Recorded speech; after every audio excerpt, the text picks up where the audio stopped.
그때 예수님께서는 갈릴레아의 가파르나움 고을로 내려가시어 안식일에 사람들을 가르치셨는데 그들은 그분의 가르침에 몹시 놀랐다. 그분의 말씀에 권위가 있었기 때문이다. 마침 그 회당에 더러운 마귀의 영이 들린 사람이 있었는데 그가 크게 소리를 질렀다. 아, 나자렛 사람 예수님, 당신께서 저희와 무슨 상관이 있습니까? 저희를 멸망시키러 오셨습니까? 저는 당신이 누구신지 압니다. 당신은 하느님의 거룩하신 분이십니다. 예수님께서 그에게 조용히 하여라, 그 사람에게서 나가라 하고 꾸짖으시니 마귀는 그를 사람들 한가운데 내동댕이 치시기는 하였지만 아무런 해도 끼치지 못하고 그에게서 나갔다. 그러자 모든 사람이 몹시 놀라 이게 대체 무슨 말씀인가? 저희가 권위와 힘을 가지고 명령하니 더러운 영들도 나가지 않는가? 하며 서로 말하였다. 그리하여 그분의 소문이 그 주변 곳곳으로 퍼져 나갔다. 주님의 말씀입니다. 그리스도님 찬미합니다. 오늘 독서와 복음의 주제는 무엇이라고, 공통적인 것이 무엇이라고 생각하십니까? 저는 오늘 성령이라고 생각합니다. 오늘 예수님께서는 복음에서 성령이 가득 차서 마귀들을 쫓아내십니다. 그래서 마귀 들린 사람이 큰 소리를 지르면서 아, 나자렛 예수님, 저는 당신이 누구신지 압니다. 어찌하여 저희들에게 간섭하러 오셨습니까? 저희를 내쫓으려고 오셨습니까? 당신은 하나님의 거룩하신 분이십니다. 막 자꾸 중얼중얼 떠드니까 예수님께서 조용히 하여라, 그 사람에게서 나가라. 그랬더니 마귀가 마귀 들린 사람들 한가운데 내동댕이 치지기는 하였지만 해는 입히지 못하고 그 사람에게서 떠나간 것입니다. 그래서 군중들이 예수님의 말씀을 보고 깜짝 놀랍니다.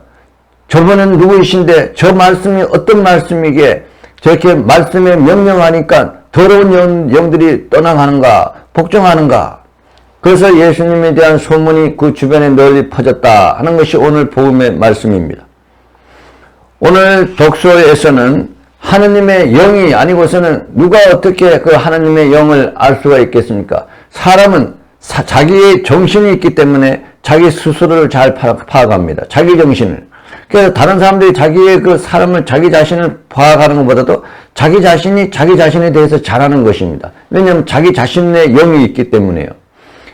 역시 성령께서 우리 안에 들어오시면 성령께서 우리에게 하나님을 가르쳐 주시기 때문에 우리는 우리 안에 계시는 하나님의 활동을 잘 감지할 수가 있습니다.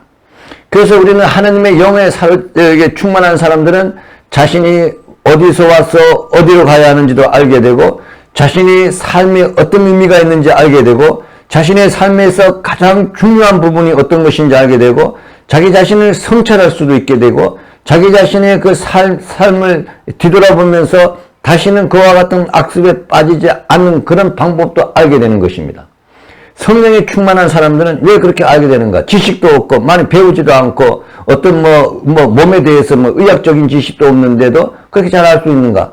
바로 하나님의 영이 그 사람을 가르쳐 주기 때문에 그 사람이 이렇게 자기 자신에 대해서 하나님의 영에 의해서 움직이는 자기 자신의 몸을 잘 알 수가 있게 되는 것입니다.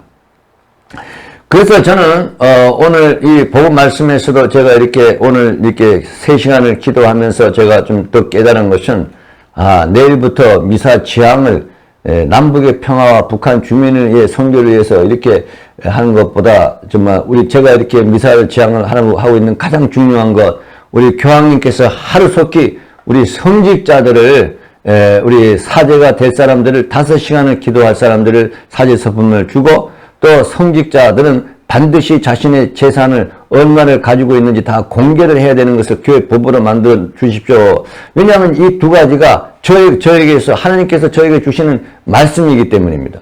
그래서 이 두 가지 말씀을 지키는 그런 기도를 여러분들과 함께 바치면 이것이 더 효과가 있겠다 그렇게 생각합니다. 여러분 그렇지 않습니까? 그래서 내일 미사 드릴 때 오늘 이 방송을 들으시는 분들 저와 함께 힘을 합해서 우리 이제 앞으로 우리 대한민국에 있는 모든 성직자들은 아니 전 세계에 있는 모든 성직자들은 반드시 5시간을 기도하고 하기로 서약을 하고 서품을 받을 수 있도록요. 그래서 기도를 5시간 하는 것이 가장 중요한 일이 될 수 있도록. 그리고 그 사람들은 하나님 성직자들은 돈을 섬기는 것이 아니라 정말 하나님을 섬기는 것이라. 돈과 재물을 동시에 좀 섬길 수가 없습니다. 그러니까 부자 청년이 예수님을 모든 것을 가난한 사람들 주고 나를 따르라 했을 때 그 부자 청년은 울상이 되어서 떠나갔습니다. 역시 마찬가지입니다. 오늘날 우리 성직자들이 돈과 하나님을 섬길 수가 없습니다. 이런 것을 분명하게 이렇게 성직자들은 자기 돈을 얼마를 가지고 있다. 제가 보기에는 2천만 원이지 1,000만 원이지 상한선을 정해주고 그래서 사람들한테 우리가 돈을 섬기지 않는다는 것을 그렇게 분명히 드러내는 사람들, 이 두 가지 조건을 채운 사람들만 성직자로 이렇게 서품을 주도록 교회 법으로 정하자는 것, 이것을 저와 함께 기도해 주시면 좋겠습니다. 왜냐하면 저는 오랜 동안 저 경험으로 이 두 가지가 이 성령을 충만히 받을 수 있는 필요 조건이기 때문입니다. 여러분 모든 일을 하든지 간에 시간을 들여야 됩니다. 시간을 들이지 않고 그 분야에서 성공할 수가 없습니다. 특별히 우리가 기도 분야, 이것은 더더욱이나 그렇습니다. 예수님께서 성령을 충만히 받으셨는데 성령을 충만히 받으신 것은 예수님께서 아침 일찍 일어나서 먼덩이 터기 전에 가서 기도하셨습니다. 늘 매 순간순간 그 시간을 하나님 아버지와 함께 있었고 하나님 아버지에게 물으셨기 때문에 그 성령을 충만히 받으셨습니다. 오늘날 역시 우리 사제들이 역시 5시간을 기도하지 않고서는 성령의 충만을 받을 수가 없습니다. 5시간 기도하지 않으면 어떻게 되겠느냐. 영이 약해져가지고 세속의 영에 따릅니다. 그리고 세속 사람들의 말을 듣습니다. 우리가 세속 사람들의 말을 듣고 세속의 정신을 따르고 세속의 가치관을 따르면서 어떻게 우리가 예수님의 가르침을 전할 수 있겠습니까? 이거 있을 수가 없습니다. 그래서 5시간을 기도해야만 우리 영이 충만해서 다른 사람들이 지도할 수가 있습니다. 그래서 3시간을 기도하는 신학생들은 4시간이 이제 부재가 되는 것을 목표로 잡고 4시간이 기도하는 부재들은 5시간을 기도하는 사제가 되고 5시간 기도함으로써 우리가 사제 생활을 이게 흔들리지 않고 다른 악령에 사로잡히지 않고 세속의 영에 사로잡히지 않고 우리가 충신하게 성령 충만한 그런 삶으로 이끌어가는 것입니다. 기도가 하는 것이 예수님께서 우리 사도들을 부르셔서 항상 곁에 두신 것이 그것이 제1차적인 목적이었는데 우리 역시 사제가 되는 가장 중요한 목적은 성령 충만히 받고 성령에 인도되는 삶이 되는 것입니다. 그것은 매일 5시간의 기도를 통해서 이루어지는 것입니다. 두 번째는 우리가 돈에 대해서 우리가 섬기지 않는 것입니다. 오늘 이번에 여러분들 다 보시다시피 의사들의 파업 이루어지는 것이 전부 돈 때문에 그런 거 아닙니까? 돈 때문에. 우리가 이제 밥그릇 싸움이라 그러는데 이 돈이 이만큼 중요한 것입니다. 이 사람들은 이제 드러내놓고 하지만 우리 사제들도 역시 이렇게 감추어 줄 수가 없습니다. 우리가 돈에 대해서 분명하게 사제들은 돈을 섬기지 않고 돈을 모으는 사람이 아니라는 것. 그렇기 때문에 우리가 돈을 섬기지 않기 때문에 우리가 부자에 있는 사람들, 권력 있는 사람들, 그런 사람들한테도 당당하게 우리가 하나님의 말씀을 선포할 수 있고 하나님의 뜻을 애칠 수가 있는 것입니다. 그러나 지금처럼 사제들이 아파트에 살고 또 식복사를 두고 그 많은 돈을 필요로 하는데 그 많은 돈이 어디서 나오는 것입니까? 그것은 전부 다 부자들한테다 나오는 것입니다. 그럼 부자들한테 우리가 그러다 보니까 하나님한테 말씀을 전하지 못하고 하나님의 말씀을 중심에 두지 못하고 누구한테 비율을 맞춥니까? 돈 있는 사람들이 비율을 맞추고 돈 있는 사람들한테 미움을 상하지 않으려고 하다 보니까 교회가 항상 세속화되고 교회가 중심을 잃은 것입니다.